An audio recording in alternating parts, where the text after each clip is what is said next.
Siguro magbigay na tayo ng warning sa ibang mga barangay na kahalintulad na ganitong modus. Modus yan eh. Tama. Tsaka unang-una, hindi pinapayagan ni naman na mangolekta ng ganyan, may resibo, hindi naman malaman nila kung saan gagamitin eh. Wala. Mabuti sana kung opisyal. Hindi, Tolbe, na nangyari dito, yung bayarin dyan, 1,000 a month. Pero araw-araw, humingi sila ng 100. 18 ito, so 1,800. Yung 1,000 may resibo yun. Ito, nakalagay, resibo. Pero yung 100 everyday, iba Wala. yun. Pang merienda raw yun, mga tanong. Merienda. At sinasabi ni Kapitan sa tao natin, sa T3, ay, kusa naman sila nagbibigay. Eh, kung hindi mo na magbigay, baka hindi ma-renew yung kanilang permit. Correct. Kumbaga na pwersa. Okay. Mga babae at batang inaapi, may resback na kay Tol Raffy.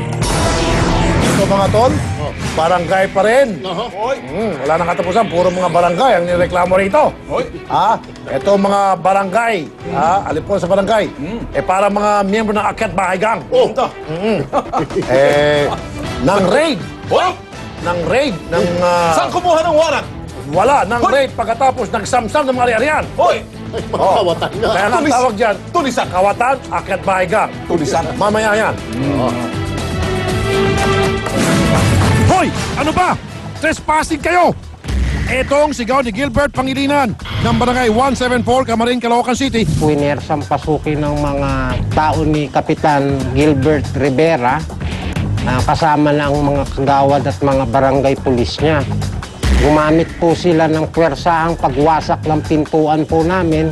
Ito ay matapos magsagawa ng raid sa kanilang compound kasamang humigit kumulang 20 kagawad, tanod at pulis. Ang dahilan, wala raw permit si Gilbert para magpahukay. Pero ayon sa City Engineer's Office ng Caloocan, walang malinaw na batas na nagbabawal sa paghuhukay sa pribado at sariling lupa ng isang tao. Bukod pa rito, nanghingi rin daw ng pamasko ang mga opisyal sa pamilya ni Gilbert. At nang hindi na pagbigyan, bigla na lang daw dumating ang isang batalyong at persahang pumasok sa gate ng kanilang compound. Ang mala-raiding team nakuna ng actual na cellphone video ng kanilang kapitbahay. Kitang-kita na gumamit pa ng hagdan, paakyat sa talangkahan ang ilan. Halos mawasak din ang ilang bahagi ng kanilang bahay sa pagpwersa ng mga ito. At ang pinali, sinamsam ng raiding team ni Cap ang materyales ng deep well gaya ng hose, pump, electric cable, pulley at wheel and barrow. Sinubukan pigilan ng anak ni Gilbert at kapitbahay ang mga trespasser na opisyal. Pero sakit lang ng katawan ang inabot nila. Tinutulak ko nila kami na huwag kayong makialam.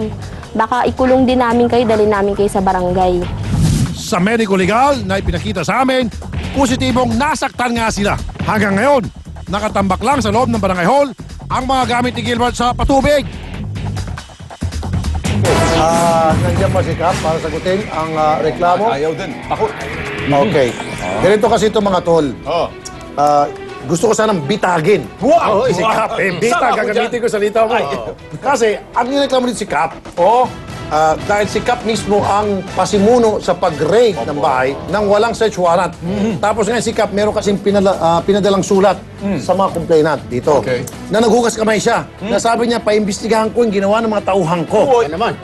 Kapag sinagot lang sana ng walang yang kapitan ng Balasubas na yan, papakita ko sa kanya sa video, kuwang-kuwa, kasama si tumatakbo. Lumulundag over the bakod. Tinatanggi niya pala. Hindi nga. Sabi ko nga, tawagan mo si kapitan, kaya nga inalis ko kanina sana sa script, ang puro ban kay kapitan doon, puro mura ang abot ni kapitan doon. Sabi ko doon sa researcher natin, sa scriptwriter, alisin mo lahat ng pangalan ni kapitan, para kunyari malinis siya, painan natin. Kaya lang, siguro alam na ni kapitan Nanonood. Hindi, mas kinanood niya. Noon siya kasi, inalis ko lahat ng pangalan ni kapitan Pero sana ang banat ko sana doon, Kap, pakitulungan naman itong, ito nag-complain, sabi ni Kap, oo nga, yung mga tanod ko, sabay, ikaw kasama ka. Direk, sabihin ko sana, Direk, pakiroon yung camera. Andun si Kap tumatakbo, lumulundag sa bakod. Kukuhan ako ng estilo sa'yo ngayon. Bibitagin ko sana. Kaso, mas nakatulog si Kap Mas magaling pala. Ibig sabihin, kampo ni Satanas. Mas magaling si Satanas sa atin Sa bagay. Iba ka na. But at saka nandito na sana yung complainant, ready ko na. Kung sakali man pumalag siya, pakita natin on cam. Direct. Pero, ito mga tol. Ito si Mr. Gilbert Rivera. Pangilinan. Sorry, Mr. Sorry, si Gilbert Rivera pala yung Barangay Cap. barangay captain, kapangalaman mo pala. Gilbert Pangilinan. Ayun. Opa, nanonood din si Kap eh. Alam mo, habang nanonood sa atin si Kap, may anirulas sa harapan, ihi siya ng ihi. Hindi naman kasi sa diaper. Paano mo alam? Sa nervyos. Ninenervyos na eh. sige. Ninenervyos si Kapitan eh. Di ba, Kapitan? Duwag ka. Hindi, batiin mo muna, Kap. Buti nga duwag ka kasi kung hindi ka duwag, napahiya ka ngayong araw na ito. Kap. Magandang hapon sa inyo, ha? From T3, ha? Kinig ka. Anood ka lang, ha? Sige. Baterya ang gagawin natin dito, mga tol. Sasampahan natin ng kasong robbery. Tama. Robbery because Saan? pumasok sila sa bahay, Saan? mas malalim kasing robbery kaysa trespassing eh. Pumasok sila sa bahay ng may bahay ng walang warrant at pagkatapos kinuha lahat ng mga gamit ni Sir at dinala sa barangay. Robbery yan. Ayun. Baka pwede kasuhan May yan ng kasama ba ang trespassing mga- o violation of Okay, domicile. pero mas malalim kasi kung saan mas malalim yun yung... May kasama ba? Ibang kasama, maliban Mga sa tanod, barangay? dami nila eh. Tanod. Walang pulis. Meron po, sir. Meron pulis din. Ano pa ang pulis? Mga mobile po na Anong pangalan? Mobile. Andiyan ba si Cap? Oy, Cap, stay, praise the Lord. Nandiyan si Cap? Wala si Pap. Wala eh. Nagtatago Sabi eh. kasi, nag-iisa rinola yan, ihi ng isi Cap eh. Baka mamaya, Cap, ano ka, ma-dehydrate ka sa kaihi mo sa rinola sa sobrang nervyos. Ang tawag niyan, incontinence. Incontinence. Ayun. Kakasuhan natin, sir.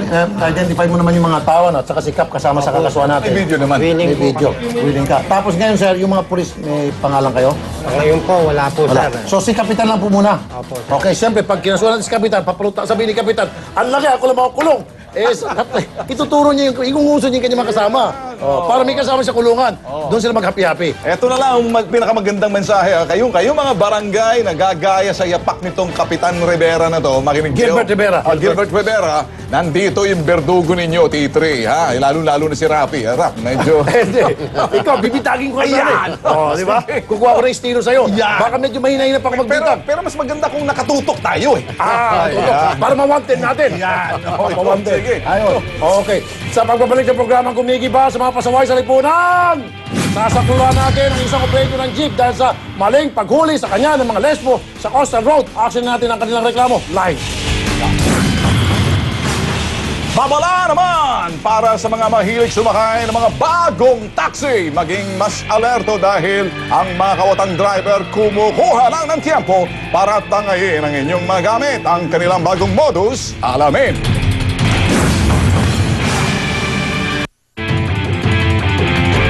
Don't go away, magbabalik ang T3 dito sa TV5.